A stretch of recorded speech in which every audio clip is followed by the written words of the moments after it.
Assalamu alaikum. Bismillahir Rahmanir Rahim. Alhamdulillahi Rabbil Alameen. We welcome our friends in South Africa, the United States, and around the world to this week's edition of A Conversation with El-Hajj Mauri Saalakhan. I'm pleased to be your host, coming to you once again through the Salam Media Network out of Johannesburg, South Africa. Salam Media is an online portal for humanitarian journalism. We don't just report the news, we advise you on what you can do about it.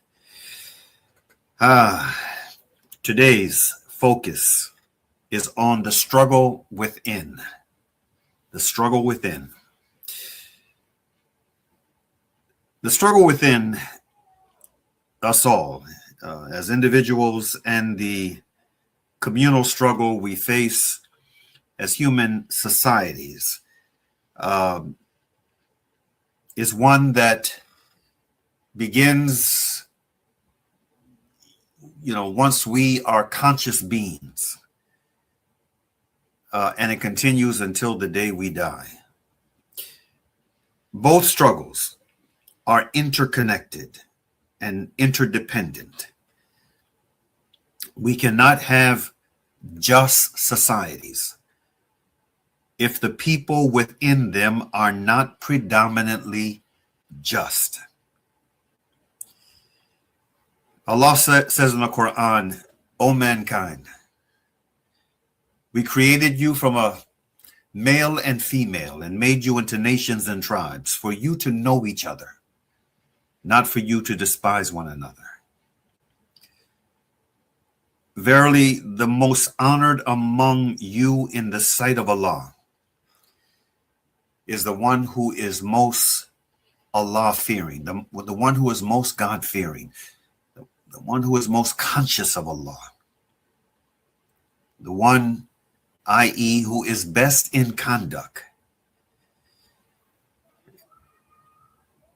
A global progressive mobilization summit, it was a summit, was recently held in Barcelona, Spain. One of the speakers was South Africa's own President Ramaphosa. He delivered a well-received speech that referenced the Palestinian genocide. He quoted Nelson Mandela, who eloquently stated many years ago, our freedom as South Africans will never be complete until the Palestinians have won their freedom. So he quoted Nelson Mandela. He shared these words to thunderous applause.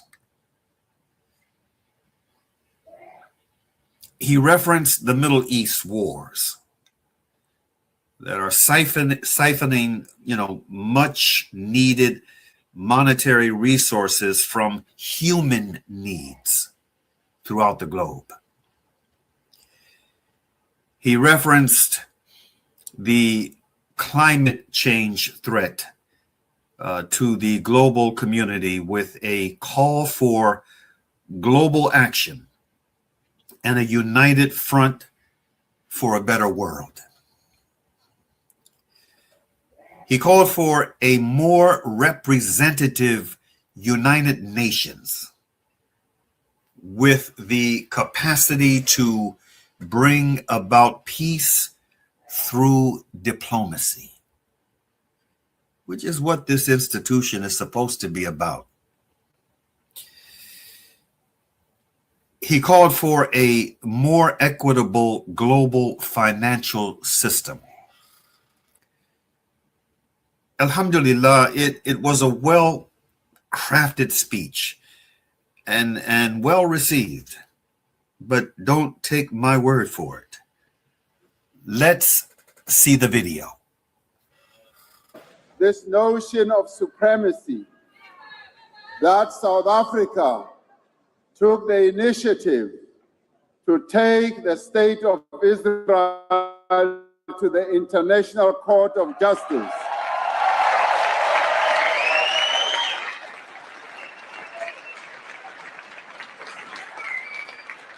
And even as we did, we were criticized, we were challenged, we were even insulted, but we stood firm.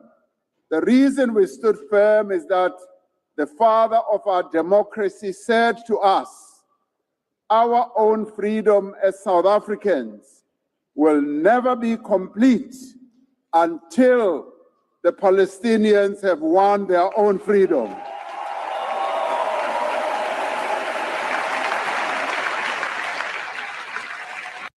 Project manager.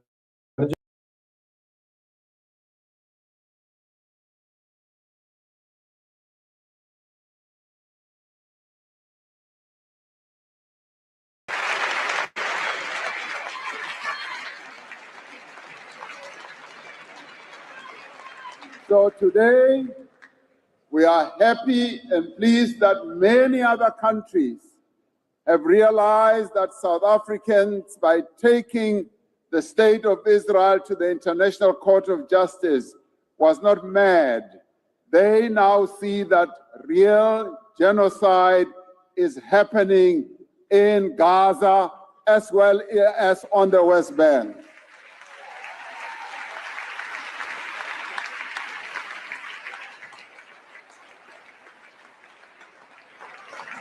And now, illegal wars are being waged against other countries, where thousands and thousands of innocent people are being killed with bombs, with drones, and yet all that should be going towards building hospitals, towards building schools, rather than killing innocent people.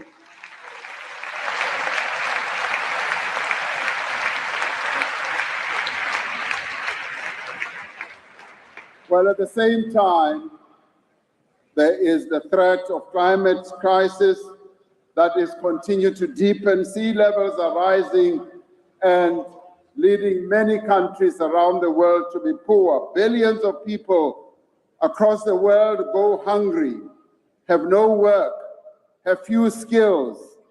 Inequality within and between countries is growing. Many societies are becoming more fragmented and isolated. Political discourse and debate is being reshaped by algorithms that fuel extremism and hate. And it is good today that you all are participating in this global progressive mobilization to change the narrative, to show the world that there are people who are progressive, who want to see the right things being done in the world. I applaud you and I thank you for standing up, for showing those who are powerful that you will not be cowards.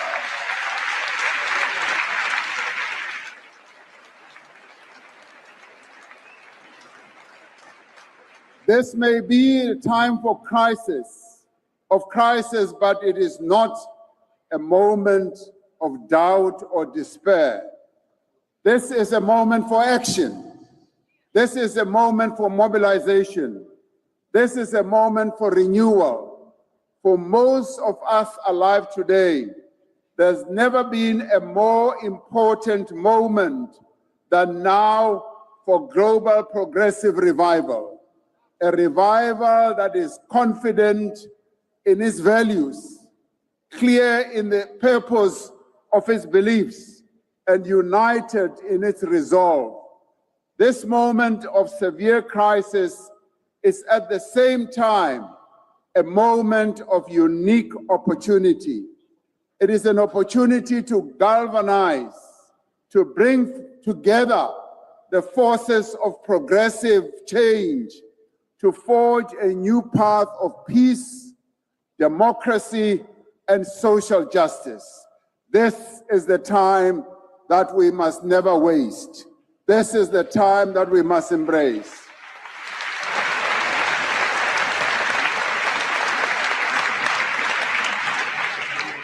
And it is also an opportunity for a new generation of progressive people to emerge and to develop a vision of a better, more just, and more inclusive world. This, comrades and friends, is an opportunity to confront the forces of reaction. We have gained much ground by offering people easy answers to complex problems.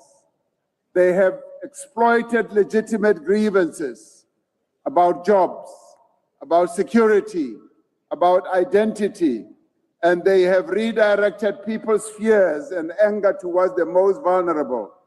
The progressive response cannot be only to oppose. We must offer something that is better. We must speak to the real concerns of working people, of communities that feel left behind, of young people who cannot see a future that makes sense to them. We must present a vision that is grounded in people's experiences, that recognizes their concerns, that addresses their pain and overcomes their fears. We must pursue a path that is empowering and inclusive. Across the world, we must build a united front of governments, and I'm really great that there are quite a number of governments that are represented here today. Governments that clearly declare that they are not afraid. They are not afraid of one person in the world, that they will stand up and speak for their people. That is what we want. It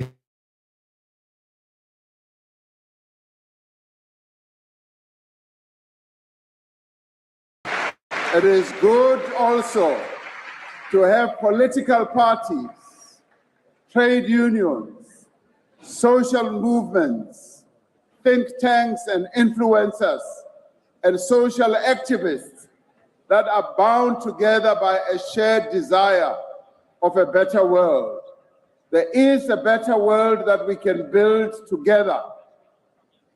This must be a united front against inequality and poverty. It must revive the drive towards the achievement of the 2030 Sustainable Development Goals. This must be a movement for climate action. It must ensure that countries honor their commitments to curb emissions. We must build a global movement that enables countries to undertake just and inclusive transitions that drive social and economic development, whilst protecting affected communities and workers across the world. We must build a world of genuine multilateral cooperation with global institutions that are representative. We must stand firm on the reform of global institutions like the United Nations, that the United Nations cannot continue operating in the same way as it has in the past.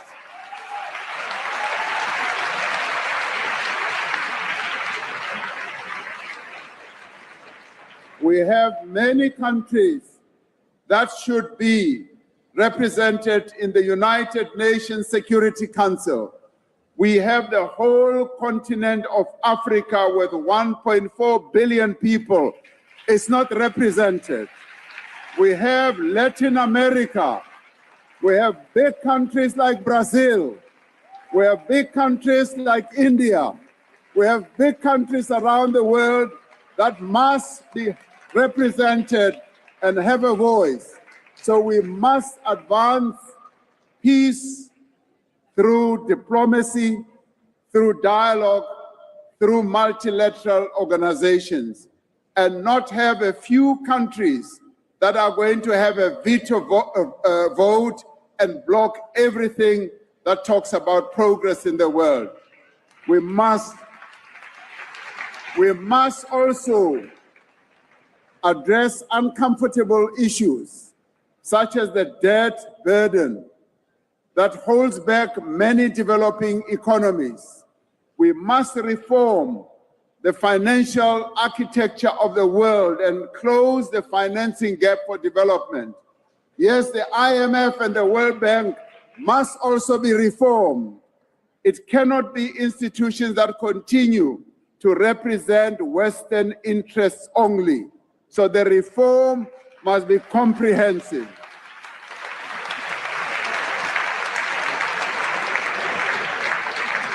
A global progressive revival is underway. Your presence here speaks to that. In far-flung communities, in social formations and political parties, on university campuses and factory floors, on social media and across the airwaves, the clamor for progressive change is growing.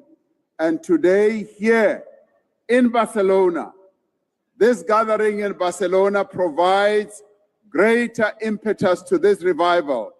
I am certain that as we leave here today, we will leave more united, with a more cohesive voice, more purposeful, and more determined than ever when we arrive. So I leave back for Africa encouraged, elated, knowing that the people of Gaza, the people of Palestine, the people of Sudan, the people of Africa, yes, the people in the Middle East do not stand alone. They have your support. Thank you very much. Thank you.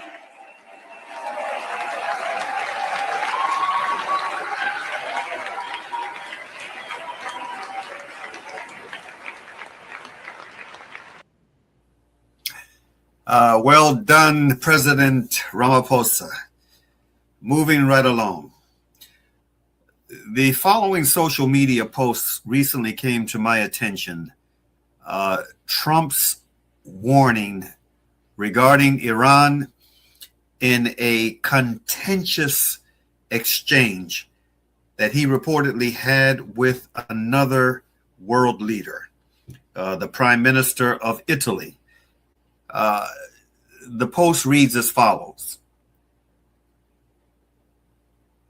Quote, in a heated exchange that's turning heads globally, Donald Trump issued a stark warning suggesting that a nuclear-armed Iran could pose a devastating threat, even claiming it could wipe out a country like Italy within minutes. The statement was bold, alarming, and designed to underline the urgency he sees in confronting Iran's nuclear ambitions. But the response that followed flipped the narrative. Giorgia Meloni, Italy's prime minister, took a more measured yet piercing stance. She reminded the world of a powerful historical truth. Several nations possess nuclear weapons, yet only one has ever actually used them in war: the United States. Her words carried weight, not just as a rebuttal, but as a reflection on responsibility and history.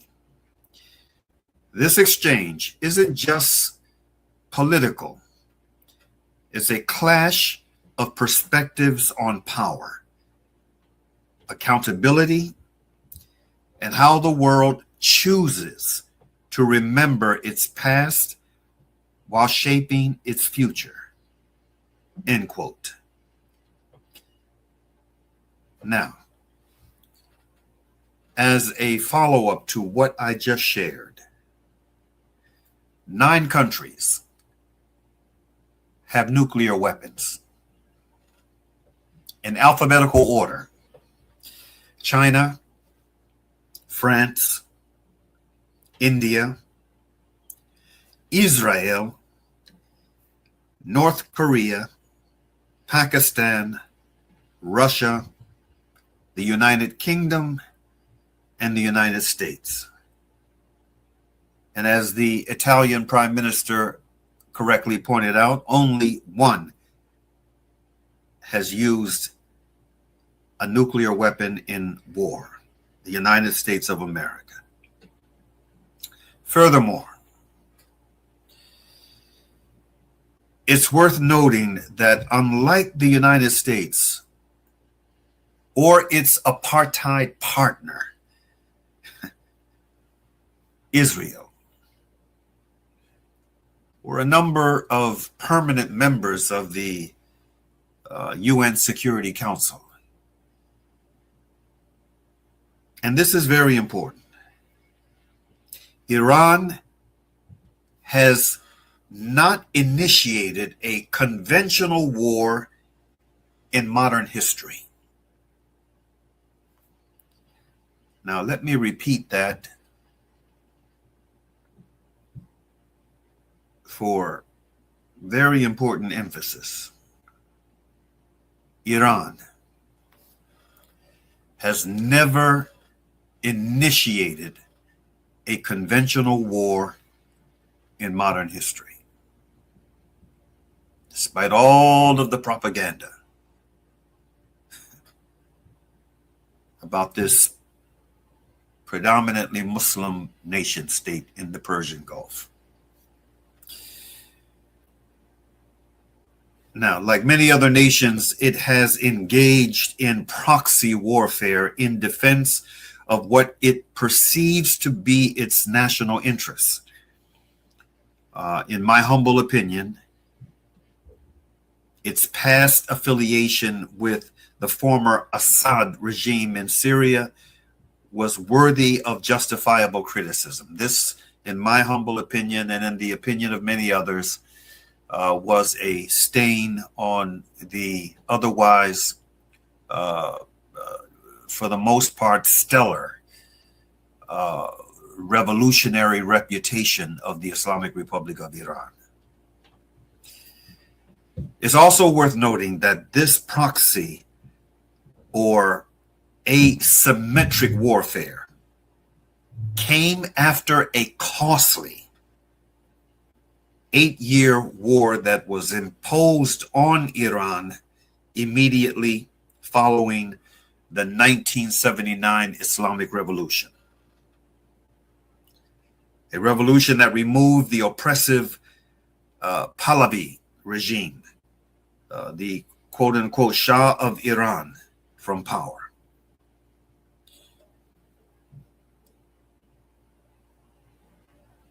The embarrassing and dangerous contradictions of wealthy Middle East countries who have been facilitators or quietly complicit of so much of the demonic madness taking place in the Muslim world today throughout occupied Palestine, Lebanon, Syria, Sudan, Yemen, and now Iran, is both shocking and shameful.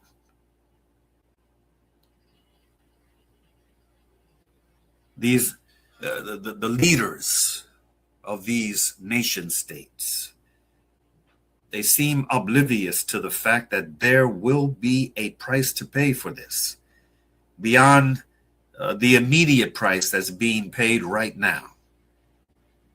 There will be a day of accountability. And on that note, let's go to a commercial break and resume this presentation on the struggle within on the other side, inshallah.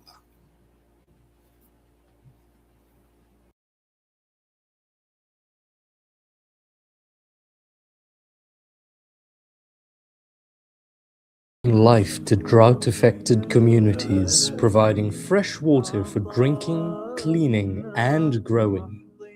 Your support helps Islamic Relief implement water, sanitation, and hygiene projects, providing clean water to communities around the world.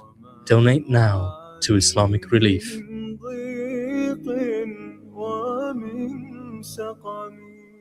You know, it's a wonder how kids get anything done these days. With all the distractions, when do they even get time to study? As a mother, all I can really do is make sure they have all they need to perform at their best. That's why I choose to include Sunfoil, triple refined pure sunflower oil with every meal I make. Naturally cholesterol-free and approved by the Heart and Stroke Foundation as part of a balanced eating plan. So whether I'm cooking, frying, or baking, I know every dish will be a wholesome one. Sunfoil, now we're cooking. Elite Basmati, available throughout the Middle East, and now for the very first time exclusive to South Africa, brought to you by Murchison Spice, Pietermaritzburg's most famous specialty store. Elite Basmati, available in aromatic white and golden cellar, is packaged in a world-class facility in India and is filled with wholesome goodness for your well-being. Elite Basmati rice by Murchison Spice. For trade inquiries, contact Mohammed on 033 387 2121. Murchison Spice. When the perfect blend of stylish decor, exquisite halal cuisine, and warm hospitality come together, it could only mean Al-Bayt Lodge, your true home away from home. Al-Bayt is the ideal heaven for families, business people, and tourists with its 4-star family rooms and other luxurious facilities. Conveniently situated close to Port Elizabeth Airport, the beach, and other amenities, your stay will be truly unforgettable as you'll be taking home lasting memories of the warm hospitality, the serenity and tranquility that Al-Bayt has to offer. For reservations, call 041 583 6415 or visit www.albaytlodge.co.za. Operation Kurbani Maulana Timur will once again be taking a trip abroad for Kurbani. Many people in the villages live well below the poverty line and only eat meat on the days of Eid al-Adha. Support this cause at 2,170 Rand for 7 shares or 310 Rand per share.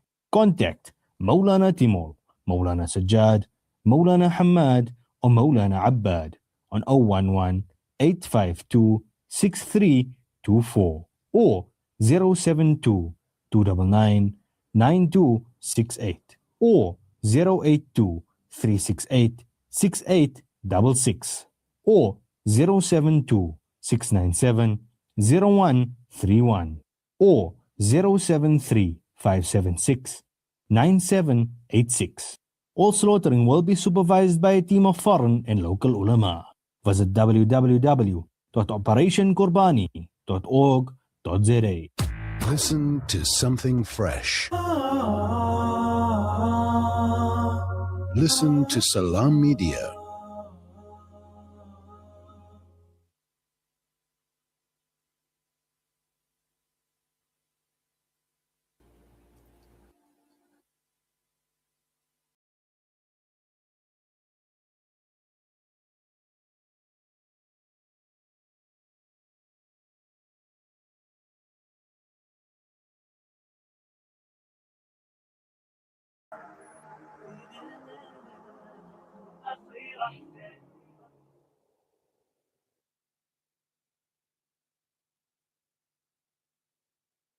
You South African, of course. You anxious about the future.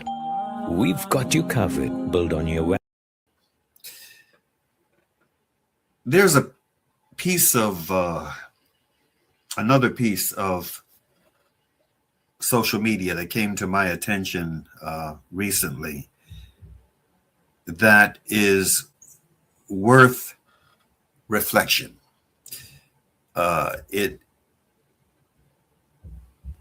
It's connected to the focus we had just before we took the commercial break. Toward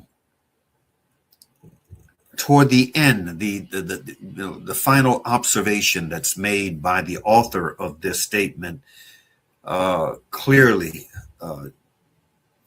indicates that he is not a supporter of the Islamic Republic of Iran. but he spoke the truth. He spoke the truth about the propaganda, the malicious propaganda that has surrounded this predominantly Muslim state for many years, since the revolution of 1979.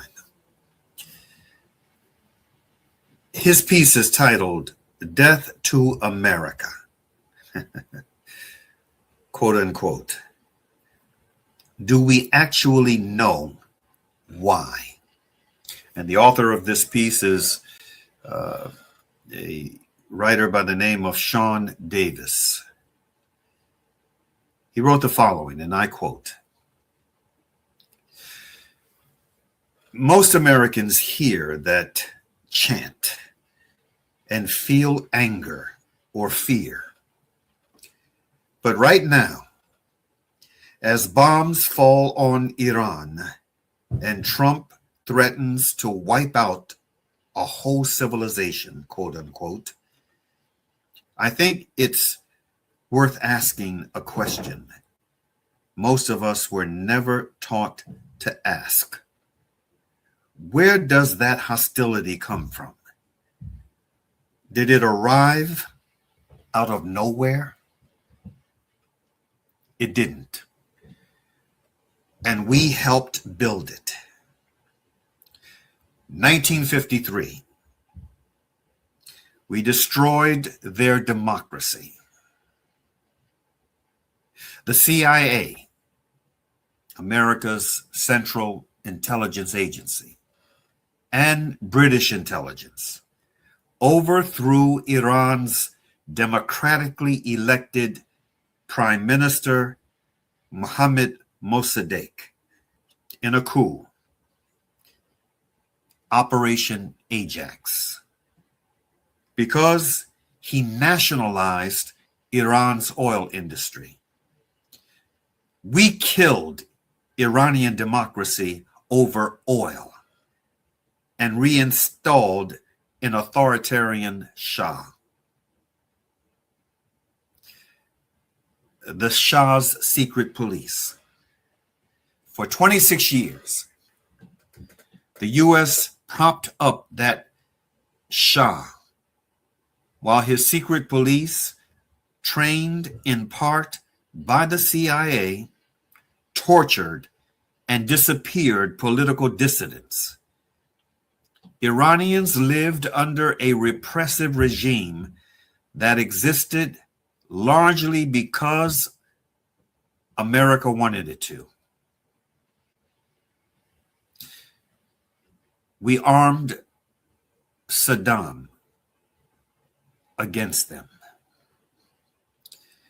During the Iran-Iraq War in the 1980s, the U.S. provided intelligence and support to Saddam Hussein, even after he used chemical weapons against Iranian soldiers. Tens of thousands of Iranians died. Now, let me just state for the record here, parenthetically, that the official number of those killed in that war was over 1 million. On both sides, it was 1 million, over 1 million people that were killed. In 1988, a U.S. Navy warship shot down Iran Air Flight 655, killing all 290 civilians aboard.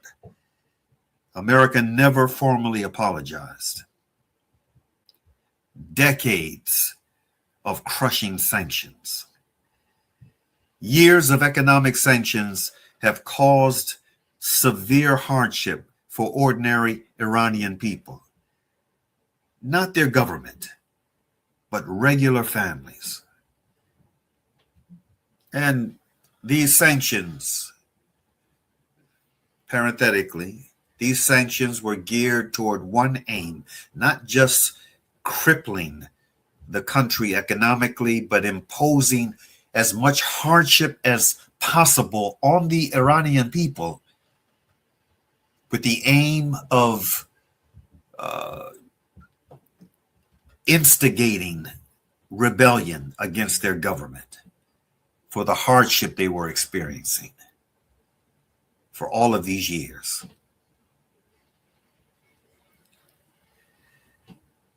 He goes on to say Trump launched Operation Epic Fury in early March 2026. The stated goal,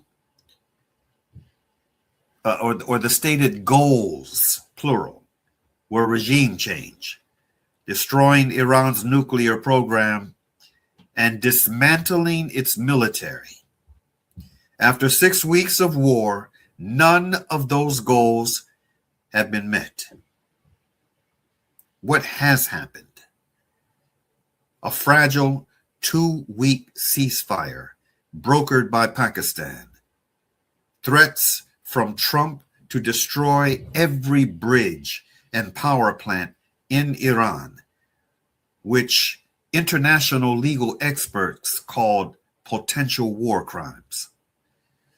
And a chilling moment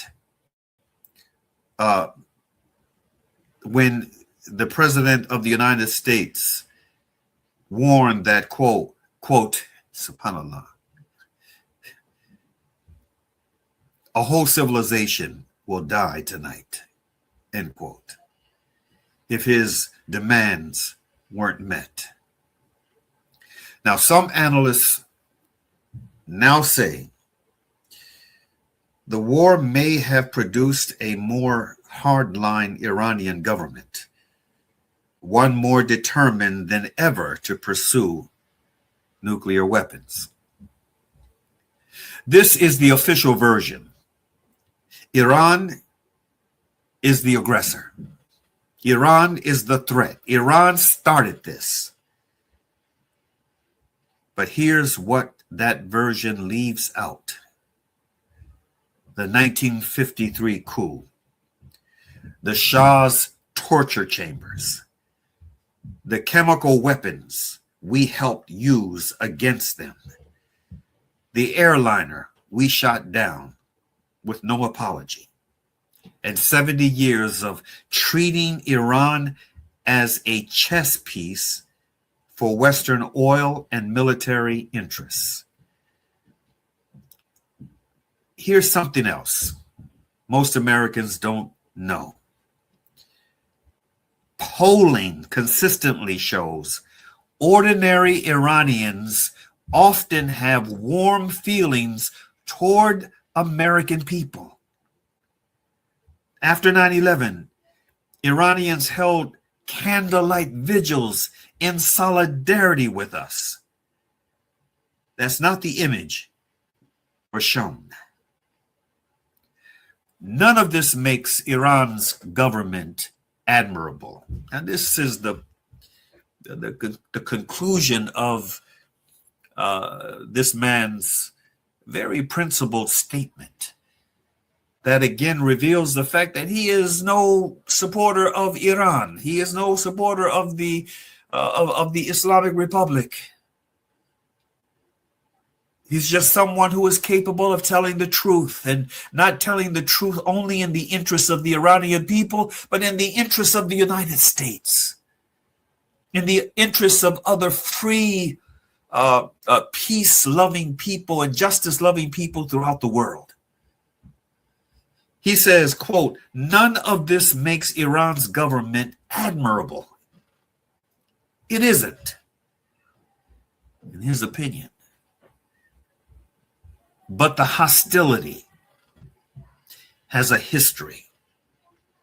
And that history is largely something we did. Before we decide how we feel about this war, we owe it to ourselves to know that. This was a very insightful piece of commentary, and I thank him for it.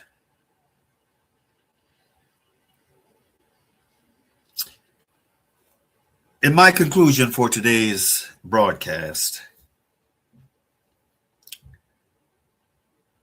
let me say to my brothers and sisters in Islam in the West, let me advise that we should be careful. We should be careful.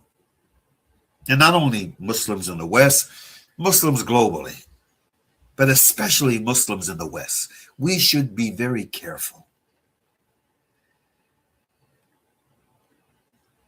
of who we embrace, who and what we advocate for, and why.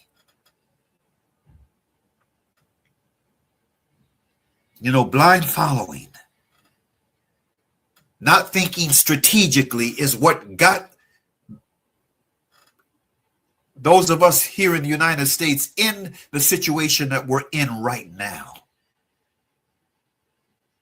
This is what facilitated us, helped or motivated us consciously or unconsciously in a way that it facilitated this gangster regime that is running our government, enabling it to come into power. So we got to think more clearly now. We must think strategically. We must think about what is in the best interests of America, the better of the two Americas, and what's in the interest of the world. If we are people who truly are about peace and justice, we want peace and justice for all, then we must be careful of how we respond to the challenges of our time. The recent hateful anti-Shia rhetoric spouted at Speaker's Corner in London, if I'm not mistaken. This was out of London, if I'm not mistaken. This piece of video that I saw a couple of days ago, shocking and shameful.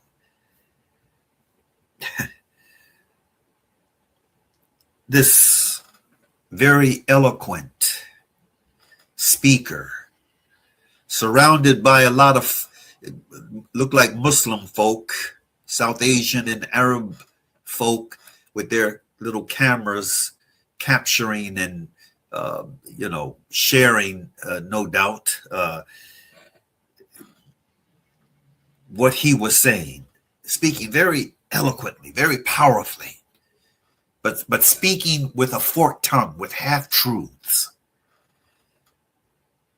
in very hateful ways, anti-Shia rhetoric.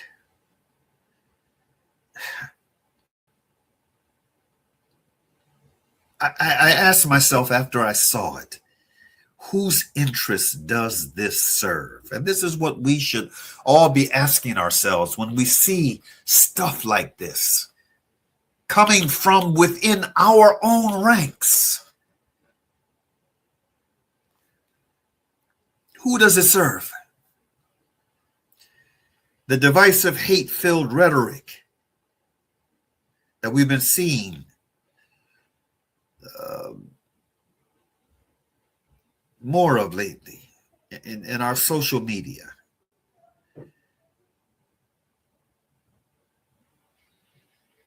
What does it serve? Not only who does it serve, but what does it serve? Does it serve the cause of freedom? Does it serve the cause of justice? Does it serve the cause of truth? Or does it serve opposite forces to these values?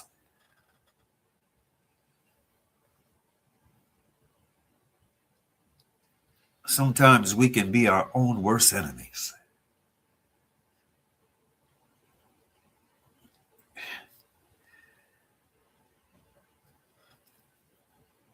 The divisive, hate-filled rhetoric that we've been seeing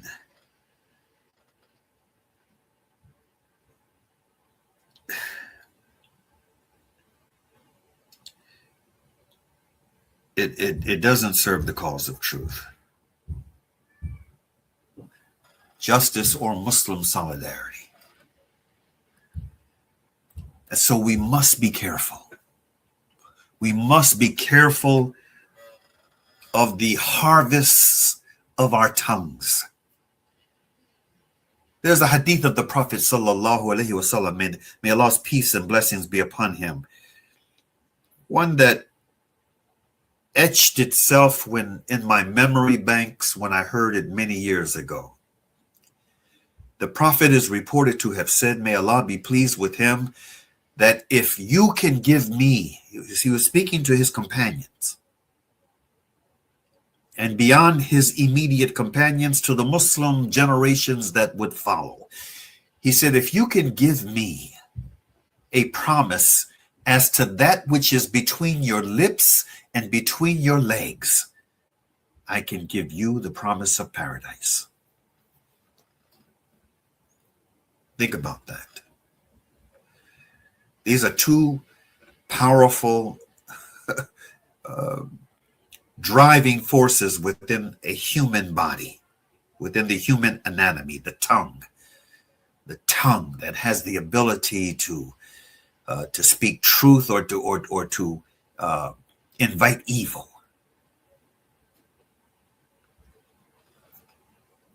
And our sexual energy, our sexual nature, especially when we are in the prime of our lives. The Prophet, peace be upon him, said, if you can give me the promise of that which is between your lips, your tongue, and between your legs, your private parts, your sexual organs, I can give you the promise of paradise. Brothers and sisters, friends, in social media land, my friends in South Africa, our friends here in the United States and in other parts of the world that catch this weekly broadcast of ours. We are living in very challenging times. And these challenges that we face, that we are now facing, are not going to go away anytime soon. We must be thoughtful and strategic in how we respond to these challenges. Those of us who claim to believe in God, we believe that there is a God and that there will be a day of accountability. We can't just say this with our tongues. We can't just claim to believe in this. We have got to act as though we do. One of the things that these shayateen are doing, these devils globally are doing, is they're targeting our young. They are targeting our young throughout the world. One of the most vivid examples of this, and painful examples, is what has been taking place in Sudan. Subhanallah.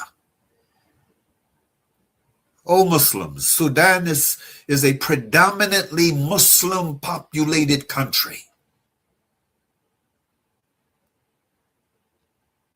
But do we see Islam in the example set by those who are in control of that tortured land? Absolutely not. Both sides are driven by demonic self-interest and the multitude of blind followers who are following those who have taken the lead. You have two competing elements in Sudan that are struggling for control of that land. One of the largest territories on the African continent. A territory that is rich in natural resource and fertile farmland. It has the capacity. I remember reading and hearing years ago that Sudan has the capacity to be the breadbasket for the world, and instead look at the state that this nation is in. And it's supposed to be a Muslim nation.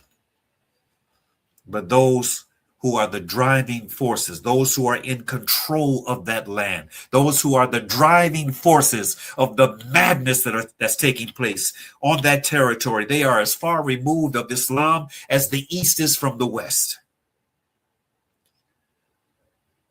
And those wicked interests, territorial interests that are supporting one side or the other, providing them with high-powered weaponry,